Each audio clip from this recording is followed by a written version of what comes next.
Hey, everybody, welcome to the Sky Lounge podcast, episode number 281. Thank you so much for tuning into this episode. Follow me at the Sky Lounge on SoundCloud, iTunes, and Google Podcasts, and also check out the Sky Lounge on YouTube, Twitter, Instagram, and Facebook.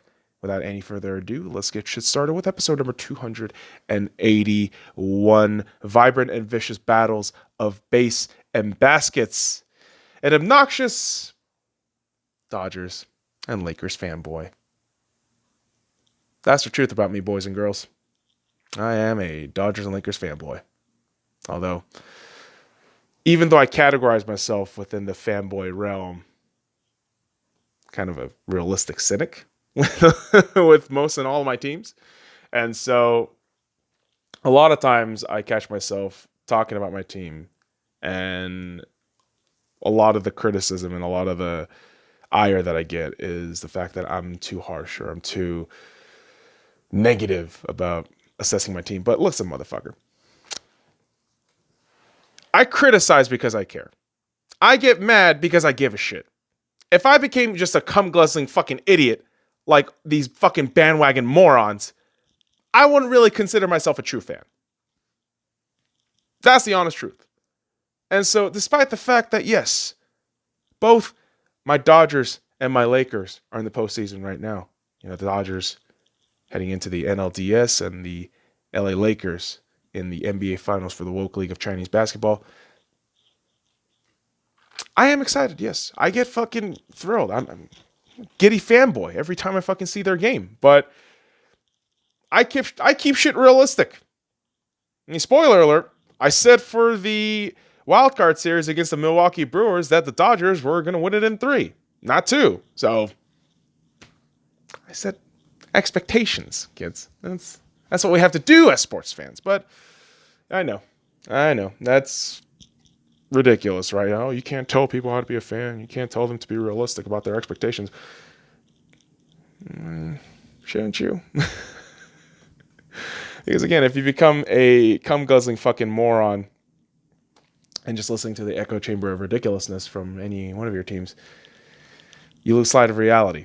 And when you do that, you can't get to the ultimate goal, the ultimate prize, right? You can't say that as a Dodgers fan. They don't know. Oh, God. I know we choke, but we're making steps and strides. Hopefully. But listen, my little personal tirade aside, we got postseason shit going on in baseball and basketball right now. And yes, both my teams are in it. Very excited. But I'm more excited about the general landscape of the fact that we got this postseason shindig going on right now. And you know what? The MLB postseason, the playoffs, have been absolutely incredible thus far. And it was only a 3-day sample size. Think about this. A wild card series for both AL and NL that is a best of 3 for all these series. And at one point, right in the second day of the AL series, wild card games, and the start of the NL series wild card games, September 30th had 8 full games on the day, and they're all playoff games. How intense is that?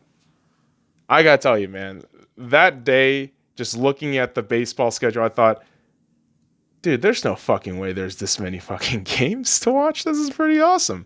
And I enjoyed the hell out of it. I did. Fucking beyond just watching the Dodgers, just watching all these teams, you know, just battle it out at the biggest stage and to stay as long as possible for the biggest prize in their sport. It's pretty badass. And I want to go through these individual series, and also along with it, I went through the previous episode, in episode 278, all the guessing that I made for the wild card series. And here's the thing, man. I was wrong on some of them. I'll be fair about that shit. But when I go through these, it's not to come out and give the teabag energy, be like, boom, fuck you, I told you so. It's more like, well, here you are. Got the goddamn receipts, and maybe we'll take the guessing into the next realm, and we can still be right. Maybe make some goddamn money. Who the fuck knows? But listen, the AL Wildcard Series have been phenomenal up to this point because the Oakland Athletics knock out the Chicago White Sox in 3. And yes, I did say A's in 3. Double check episode number 278 if you need to, motherfuckers. But the curious part about this series was Giolito in Game 1 and the White Sox in Game 1 looked outstanding. And it looked as though they were just going to run away with it. But in Game 2, the momentum of the game just kind of shifted towards the Athletics' favor. And I think they just kind of wrote that from the end of set game in Game 2 right into Game 3 the very next day. 3 days of straight baseball, and they didn't look back. And I don't know what it was about the White Sox, but they felt as though they just didn't have it. And I wish I had the same read on the Indians, but being sometimes an optimistic fool like I am, I took the Indians in 3. How fucking wrong was I? The New York Yankees dismantled the Cleveland Indians in 2. Sweep. And the reason this frustrates me so much is because Game 1, I was excited about watching Shane Bieber. I hyped myself up thinking this is going to be a fucking great young pitcher for the Indians. I can't wait. Who the fuck is Mike Clevenger?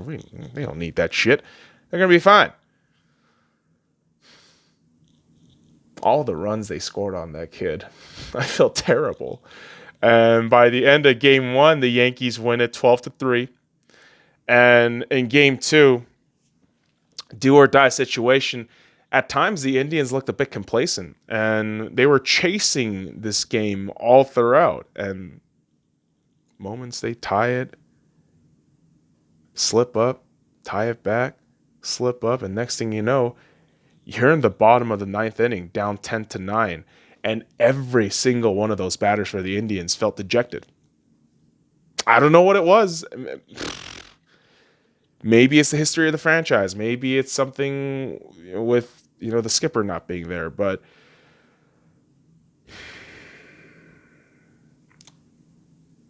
watching, was it Aroldis Chapman closing out for the Yankees? When he just threw that last pitch and sent the Indians out, I felt disgusting. I was like, really? Really, Indians? You had this opportunity and you blew it. You fucking blew it. And it sucks, because I don't want the fucking Yankees anywhere near potential success. That's gross. But hopefully, the next series, the guys who won can take care of them in the ALDS. But we'll talk about that in a bit. Yet the Tampa Bay Rays, boys and girls, they sweep the Jays. Rays get the Jays. Yes. And I did say Rays in 2. And this was a pretty dominating win. Series win overall by the Rays. And the Jays just didn't really have it. And I know the whole idea is, Toronto was kind of within that rebuild, but not really, but kind of, right?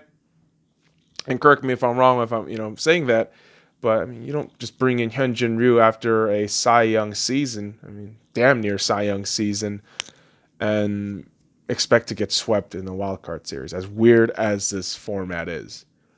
But the Rays were just better.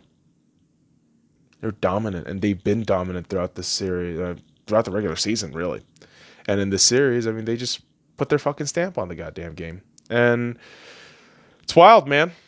It's wild. I thought the Jays would maybe have a bit of a fight in them, but this felt like just a dominating series from the Rays, and hopefully against the Yankees they can take care of business. But unfortunately for the world of baseball, the Houston Asterisks are taking care of business and moving on into the ALDS, where they sweep the Minnesota Twins. All right. I got a gripe against the Minnesota Twins. First of all, how do you waste the efforts of a brilliant Kenta Maeda performance in game one? That man gave you everything in game one, and you motherfuckers blew it. All those fucking records. I remember last season where they beat all the fucking home run records, got swept by the Yankees. And this season, they improved. They add more pitching. They're looking dominant. Oh my God. One of the better teams in the AL Central. Wow. And nothing.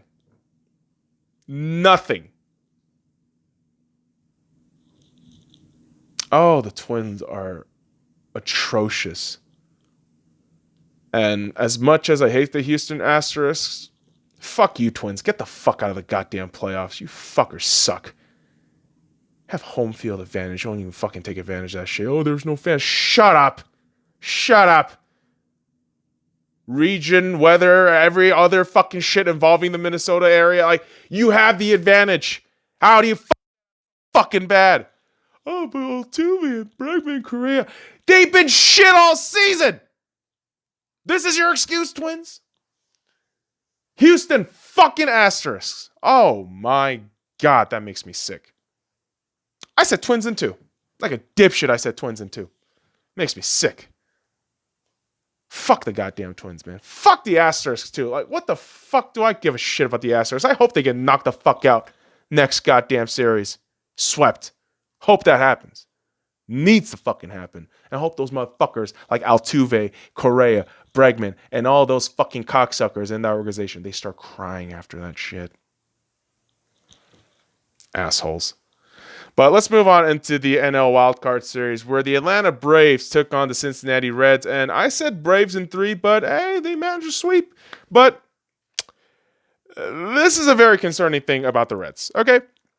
So game 1, the Braves win 1-0 in 13 innings. That's a lot of goddamn innings. But within this game, the only truly impressive thing about the Reds was Trevor Bauer. This man is probably going to be a Cy Young winner. And if I'm not mistaken, he is an upcoming free agent and he is going to command a lot of money. I could only imagine the Dodgers trying to maybe look up a deal to get him into the fold. But Trevor Bauer was absolutely impressive in that game 1. But, man, the Reds just cannot hit. They cannot score. They cannot do shit. And the Braves, after battling it out in game 1 and game 2, they gave them the what for? 5-0 win for the Braves. 2 games. 0 runs. 0. So for the Reds, there's going to be a lot of soul searching in the offseason. But for the Braves, hey, you move on to the NLDS. Awesome. Isn't that nice? But you know what's actually really nice? My Marlins guess. I got to tell you, that shit was so goddamn on the nose. It kind of shocked me after I listened to it. Re-listened to it at least. Episode number 278 to fact check myself. So the Miami Marlins swept the Chicago Cubs. And the Cubs lost 5-1 and 2-0. Dude, how do you only score 1 fucking time in 2 games with all this talent? How? Cubs, you suck. Oh, but you're Dodgers video. It took you 108 fucking years to get 1 fucking World Series. Don't lecture me on, oh, the Dodgers aren't good. You motherfuckers are garbage. Holy shit. You win 1 World Series against the biggest choke jobs in the 2016 Cleveland Indians, and that is your fucking claim to fame? Congratulations. You haven't done shit since. And holy crap, the Miami Marlins are truly meme magic. Marlins meme magic is real. I said the Marlins would win this in 2, and hell, they win this in 2. Because you know why? The Marlins officially, after sweeping the Cubbies, are 7-0 in postseason series in all-time franchise history. Dude, they have never won a postseason series. Every time they get to the postseason, they win a World Series. This is some meme magic shit. You do not go against meme magic, okay? Unfortunately, they're in the same goddamn league as my Dodgers. So that terrifies me. But, for the foreseeable future, I am betting on the goddamn Marlins any and every time I can. Aside from if they face my team, because I don't bet on my team ever. That rule of thumb. No. But, wow. Marlins meme magic. Kudos to all the Miami fans. I know ownership fucks your team. I know Derek Jeter is kind of questionable at best. But you're going to the NLDS, so kudos, man. 7-0 in all-time postseason series wins. Oh my God, dude. That's unbelievable. That is genuinely unbelievable. I mean, the Cubs suck ass, but wow. Wow, dude. Marlins, meme magic. But what's not meme magic and pure skills, and something that I got right on the nose, was the Padres winning it in 3. And Cardinals winning game 1, 7-4, didn't seem honestly real in my eyes. I mean, yes, they've been the better team in the NL Central with all that kind of competition, right? But the Padres have been so fucking good. And I'm a Dodgers fan. I don't like the fucking Padres, but their season overall, they've been pretty fucking good, the Padres. So when they lost game 1, I thought, there's no fucking way they're losing game 2. There's no fucking way. There's too much talent here. They've been too good to suck right now. And lo and behold, game 2. I was right. Fernando Tatis Jr.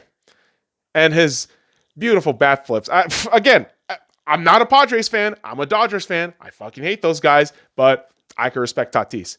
I love those bat flips. MLB absolutely needs a guy like Tatis, and these old heads who are bitching and moaning about Tatis bat flips. Like, relax, dude. The kids are just trying to have fun, and Tatis doing that shit brings people into the game. It engages the younger generation. That's how you have to bring fans in, because you are a goddamn dying sport, baseball. I love you, but, bro, don't try to censor bat flipping. In fact, we should have more fucking bat flips. I know pitchers get all up in their fucking feelings, but bro, pitch better then. Pitch better then. In game 3, the Padres just put their fucking stamp in the series. Said, you're not going anywhere. 4-0 shutout. 9 different pitchers, 9 different innings. As a Dodgers fan, I gotta tell you right now, I am a bit nervous about the NLDS. Again, I'm a fanboy, but I'm not a cum-guzzling fanboy. I'm not going to say Dodgers World Series, everything. No. That's completely ignoring the opponent in front of you. And when we were going into the wildcard series, I thought, I don't care how depleted this Milwaukee Brewers team is. I still see a lot of flaws in the Dodgers. And I said this series would go into 3. Yet the Dodgers swept. I'm glad I was wrong. Game 1, the Dodgers win 4-2. Pretty dominating win. Overall, I mean, relative to the scoreline. Walker Buehler, despite all the blister issues, I mean, pitching fantastic. If he's 100%, I mean, who knows how beastly he can be. But game 1 felt tense at times, but around, I think it was like the 7th or 8th inning when, was it Austin Barnes who got that clutch hit down the line? Might have been. I could be wrong. But late inning, I wasn't too scared, wasn't too worried. Although Kenley Jensen closing out always gives me a bit of a heart attack. I'm not going to lie to you. I love Kenley. Kenley Jensen is a Dodgers fucking favorite. We love him over here. But let's not fucking get this shit twisted. When he is a closer, there are times you shit fucking bricks because he has been known to lose games because of his questionable pitching. But game 2, we're moving on with a win. I mean, the fact that he was pretty aggressive with Christian Yelich was far more impressive because of the fact that Christian Yelich was getting things going in this game 1. But game 2, man, Kershaw shut everybody down. And I gotta, hold on, let me get some water before I get into my angry fanboy ramble here a bit. As all you motherfuckers that keep doubting Clayton Kershaw, oh, he's not good enough. Oh, all he is a choker. You motherfuckers are sick. I know. This is only one game in the wild card series, and we're not deep enough into the playoffs to really test the metals of this team. But can we just fucking appreciate the fact that we have a living legend in the Dodgers? And this guy put on a fucking clinic in game 2. 13 strikeouts on 3 hit ball, and it was a masterpiece to watch Clayton Kershaw work on the mound for game 2. I mean, I've seen this man play live, and I was wowed, being in Dodger Stadium, with 50,000 plus people watching Clayton Kershaw pitch against the Marlins. Crazy enough, out of all fucking teams, I went to the Marlins game a couple of, was it last year in October, sometime around there?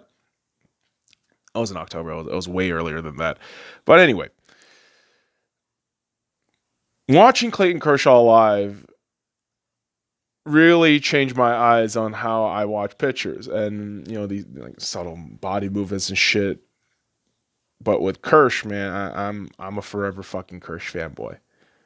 And if I'm going to be really honest and super truthful, Clayton Kershaw is the equivalent of Kobe Bryant within my respective fandom. So, okay, let me explain this a lot better because the idea just kind of popped in my head and I was trying to explain it. So, what Kobe Bryant is to me with the Lakers, my all-time favorite player, my favorite Laker, an icon to the sport in my eyes on how I perceive the sport, Clayton Kershaw is the same thing for me with the Dodgers.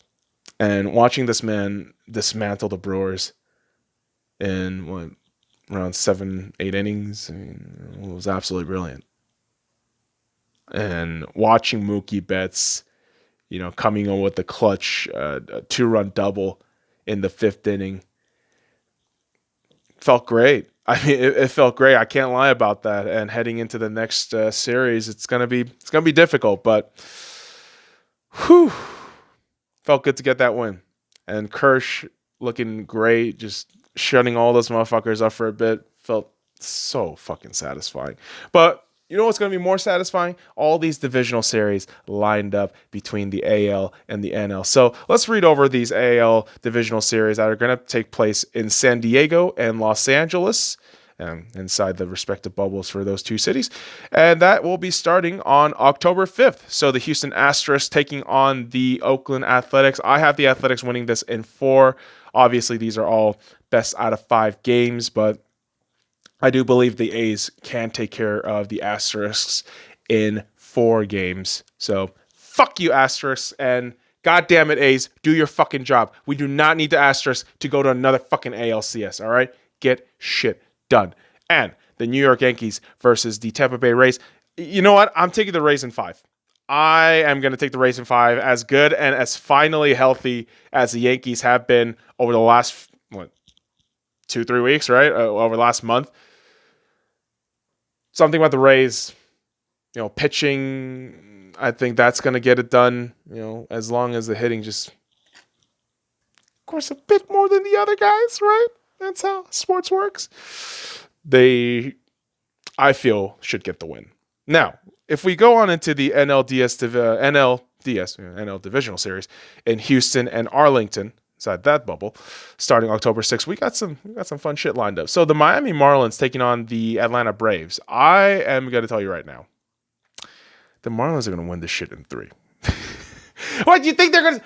They are going to sweep the goddamn Braves. Why do I think that? Because they're the Miami Marlins. Meme magic is real. And do you not know the history of Atlanta sports, ladies and gentlemen? Are we not familiar with good old Falcons? I don't know. I'm taking my chance with the Miami Marlins in 3. But you also have the San Diego Padres taking on the LA Dodgers, and I'm going to say Dodgers 1 in 4. It's not to shit on the Padres, because the Padres are going to be a dynamite opponent to face against the Dodgers. And I got to tell you one thing, though. There is a part of me that thinks the Dodgers are going to feel a lot better with no real crowd and just kind of getting in their own minds and just focusing on themselves. And the fact that Clayton Kershaw is playing at home, and his house is like, 10 minutes away from the bubble, he said, from the Arlington bubble, he's going to feel amazing. And I hope that can translate into Clayton Kershaw dominance over the long playoff stretch that we can potentially have. So, playoff baseball, man, it is absolutely fantastic. And the great thing about this also is Major League Baseball will sell limited tickets to the NLCS and the World Series, which will be held in Arlington, Texas. So my question is, how much is the capacity going to be? 11K, 20K? Because that new stadium in Arlington, for the Rangers, looks pretty big, but I don't know how stringent you have to be with the rules. Obviously state to state, different mandates and shit like that, but I hope the Dodgers can get that far. So that way Kersh can play the NLCS and the World Series in his backyard. That'd be fucking great. Neutral site, just hoping we get the ultimate prize. Let's go Dodgers, man. MLB playoffs, man. They are just fascinating right now. Although, in the Woke League of Chinese Basketball, as much as I'm enjoying this NBA Finals, boys and girls, with the Dodgers being up 2-0 in the series, as a basketball fan, I would tell you this is a pretty washed final. Yeah, if I'm a neutral fan, I'd probably just be tuning in and out, mainly because when you don't have Bam Adebayo in Game 2, when you don't have Goran Dragic in Game 2, because they both sustained pretty substantial injuries in Game 1, you feel as though you're just waiting for the Heat to get knocked out. And that's not an arrogant thing. That is just logistics of what this Lakers team has been doing over this past 2 games. Anthony Davis, I can legit make an argument that Anthony Davis is Finals MVP. Over the last 2 games, this man has shot over 30 fucking points on really good field goal percentage. In Game 1, it was 52, 53%. And Game 2, this man went 14 of 15 in shooting at one point. He only missed 4 total shots by the end of the game, about 73% field goal percentage. AD is on another level right now. And this is his first ever finals appearance. Just think about that shit. This man is performing within the levels of, guys like Shaq, guys like MJ. And there was actually this list on NBA, and I completely forget the actual list there, but Anthony Davis is making a genuine case to become Finals MVP. And I gotta tell you right now, man, I know all the LeBron James fanboys and the LeBron sexuals want LeBron to win, another Finals MVP, but legitimately, if you don't have AD on this squad right now, it could be a closer battle, especially in this Finals. Hell, if you want to start, diving into if you didn't have AD for any of the series prior to the Finals, holy shit, we wouldn't even be here. I'm being fucking honest about that shit. We would not be here. So in my mind, I would still take Finals MVP for AD. But yeah, I mean, if LeBron won it, whatever. It's still a championship win if that happens. Because don't assume shit yet, boys and girls. We're only in the series 2-0. Job's not finished. Remember what Kobe said? When they were up 2-0 against the Orlando Magic 11 years ago? Job's not finished. We still got to get shit done in the bubble. And game 3 on Sunday, boys and girls. I am fucking excited about that one. But I'm not writing anything off yet. I'm not writing anybody off yet. This Heat team is tenacious. They do not give up. And when they're focused up, they can wreck shit up. But right now, I don't know if they have an answer for Anthony Davis. AD has just been on God level right now. And I'm loving it. I'm absolutely loving it. And from watching AD just 2 years ago in New Orleans, where he was playing with Drew Holiday, Boogie Cousins, Rajon Rondo, to think that he would end up with the Lakers, it's a dream. It's a fucking dream. And boy, oh boy, if he wins Finals MVP, I would love that so much.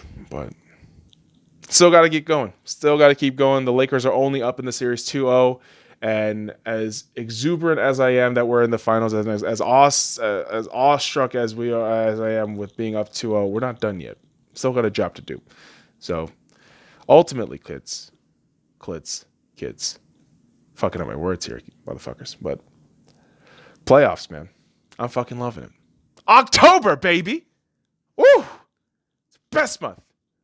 It's the most wonderful time of the year. Always is. Always. But on the next episode of the Sky Lounge, Untitled Rant might be happening tonight.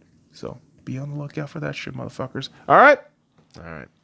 Kids, I appreciate you dropping by this episode. Follow me at the Sky Lounge on SoundCloud, iTunes, and Google Podcasts. And also check out the Sky Lounge on YouTube, Twitter, Instagram, and Facebook. And until next time, kids, fuck off.